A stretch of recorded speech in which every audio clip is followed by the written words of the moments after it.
அனைவருக்கும் வணக்கம்.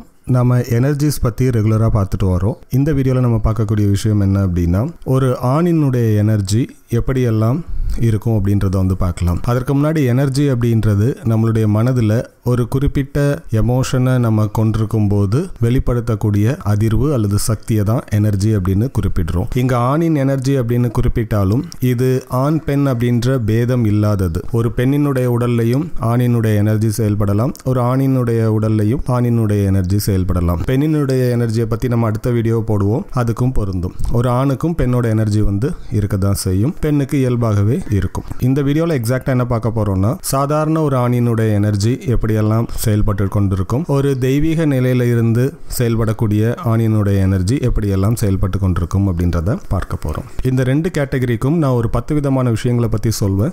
ஒரு விஷயமா நீங்க செக் பண்ணிட்டே வரலாம். உங்களுக்கே தெரியும் நீங்க ஆணினுடைய எனர்ஜியில நார்மலான ஒரு ஆணினுடைய எனர்ஜியை யூஸ் பண்றீங்களா இல்ல தெய்வீக நிலையில இருக்கக்கூடிய ஒரு ஆணினுடைய எனர்ஜியை யூஸ் பண்றீங்களா அப்படின்னு. முதல்ல நம்ம நார்மலா ஒரு ஆணினுடைய எனர்ஜி என்னெல்லாம் இருக்கும் அப்படின்றத பார்க்கலாம். ஒரு நார்மல் ஆணினுடைய எனர்ஜியில முதல் விஷயம், ரொம்ப செல்ஃபிஷா இருக்கக்கூடிய தன்மை அதிகமா வெளிப்படும். அப்போ செல்ஃபிஷா இருக்கக்கூடிய மன உணர்வுகளை நம்ம அதிகமா வெளிப்படுத்தணும் அப்படின்னா நம்மளுடைய எனர்ஜி பாடியில நாம நார்மல் மேலோட எனர்ஜி அதிகமா வெளிப்படுத்திட்டு இருப்போம். ரெண்டாவது, எந்த ஒரு விஷயத்தையும் போராடி பெறக்கூடிய தன்மை இருக்கும். மூன்றாவது, ஈகோ, மற்றவர்களை டாமினேட் பண்ணக்கூடிய உணர்ச்சி அதிகமா இருக்கும். நான்காவது, மற்றவர்களுக்கு உதவணும் அப்படின்ற ஒரு சிந்தனை அவங்களுக்கு இருக்காது.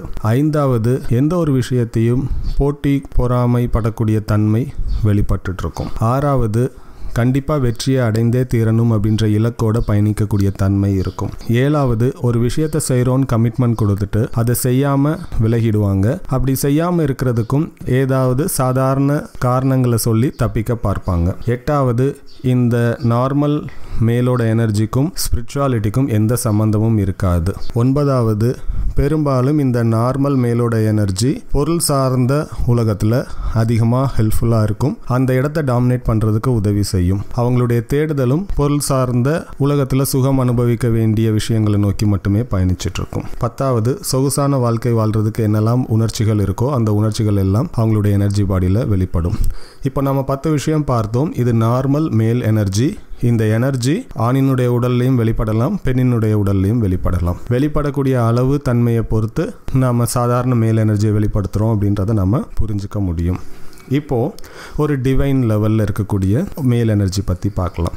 டிவைன் லெவலில் இருக்கக்கூடிய மேல் எனர்ஜியில் முதல்ல மற்றவர்களை பாதுகாக்கணும் அப்படின்ற ஒரு உணர்ச்சி அதிகமாக இருக்கும். ஒரு வெளியில் கூட்டிகிட்டு போகிறாங்க அப்படின்னா கூட அவங்க கூட வர்றவங்கள சரியான விதத்தில் கேர் பண்ணி ப்ரொடெக்ட் பண்ணிக்கக்கூடிய தன்மை அவங்க கிட்ட அதிகமாக இருக்கும். தன்மை அப்படின்றது அவங்களுடைய உணர்ச்சியை நான் குறிப்பிடுறேன். அதே மாதிரி இந்த டிவைன் மேல் எனர்ஜி வெளிப்படுத்துகிறவங்க கிட்ட நம்ம போய் நின்னோம் அப்படின்னாலே கொஞ்சம் ப்ரொடெக்டடாக சேஃபாக ஃபீல் பண்ணுவோம். ஓகே, இவங்க நமக்கு பாதுகாப்பு கொடுப்பாங்க. ரெண்டாவது, இவங்க மற்றவங்களுக்கு கைட் பண்ணக்கூடிய அந்த உணர்ச்சியை கொண்டிருப்பாங்க. எப்படி சரியான விதத்தில் ஒருத்தவங்களை வழிகாட்டி மேலெடுத்துட்டு கொண்டு போகணும் அப்படின்ற ஒரு விஷயத்தை செய்வாங்க.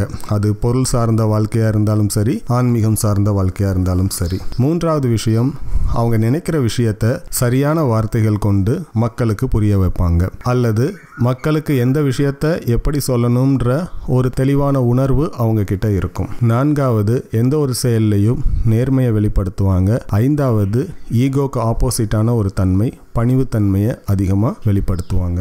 ஆறாவது, அவங்க செய்யக்கூடிய செயல்களில் ஒரு ஒழுக்கம், தொடர்ந்து செய்யக்கூடிய தன்மை இருக்கும். ஏழாவது, இவங்களுடைய எனர்ஜியில் ஸ்பிரிச்சுவாலிட்டியை நம்ம சென்ஸ் பண்ணிக்க முடியும். எட்டாவது, இவங்க செய்யக்கூடிய செயல்கள் மூலமாக இவங்களை சுற்றி இருக்கிறவங்க இல்லை இவங்களோட கான்டாக்டில் இருக்கிறவங்க இவங்களை பார்த்து இன்ஸ்பயர் ஆகிறதுக்கான சான்சஸ் அதிகமாக உண்டு.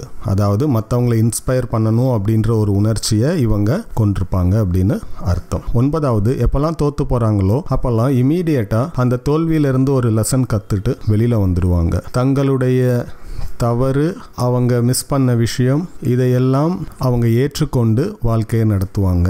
அடுத்தவங்க மேல குறை சொல்லிட்டு இருக்க மாட்டாங்க. 10வது விஷயம், எந்த ஒரு செயல்லையும் ஒரு பொறுப்பான தன்மையை இவங்க வெளிக்காட்டுவாங்க. இந்த 10 விஷயங்களும் ஒரு டிவைன் மேலோட எனர்ஜியா நாம கன்சிடர் பண்ணிக்கலாம். இப்போ உங்களுடைய எனர்ஜி சார்ட் எடுத்துக்கோங்க. ஃபர்ஸ்ட் உங்களுக்கு மேல் எனர்ஜி வெளிப்படுதா ஃபீமேல் எனர்ஜி வெளிப்படுதா அப்படின்றத பார்க்கணும். ஃபீமேல் எனர்ஜிக்கான வீடியோ அடுத்து வரும். மேல் எனர்ஜி வெளிப்படுது அப்படின்னு உங்களுக்கு ஃபீல் ஆச்சு அப்படின்னா நார்மல் மேல் எனர்ஜியில் என்னென்ன கேரக்டர்ஸ் வெளிப்படுது, டிவைன் மேல் எனர்ஜியில் என்னென்ன கேரக்டர்ஸ் வெளிப்படுது. இப்படி வெளிப்படக்கூடிய விஷயம் எல்லா சூழ்நிலைகள்லையும் எல்லா காலங்கள்லையும் ஒரே மாதிரி இருக்கா அப்படின்றத பார்க்கணும். உதாரணத்துக்கு உங்களுக்கு பிடிச்ச ஒருத்தரை நீங்கள் ப்ரொடெக்ட் பண்ணுற தன்மைக்கும் யாரோ ஒரு மூன்றாவது பர்சனை நீங்கள் ப்ரொடெக்ட் பண்ணக்கூடிய தன்மைக்கும் வித்தியாசம் இருக்கும். அந்த மாதிரியான வித்தியாசம் இல்லாமல் இருந்தது அப்படின்னா மட்டும்தான் நீங்கள் டிவைன் மேல் எனர்ஜியில் ப்ரொடெக்ஷன் அப்படின்ற ஒரு விஷயத்தை செய்கிறீங்கன்னு அர்த்தமாகும். செக் பண்ணி பாருங்க. நன்றி.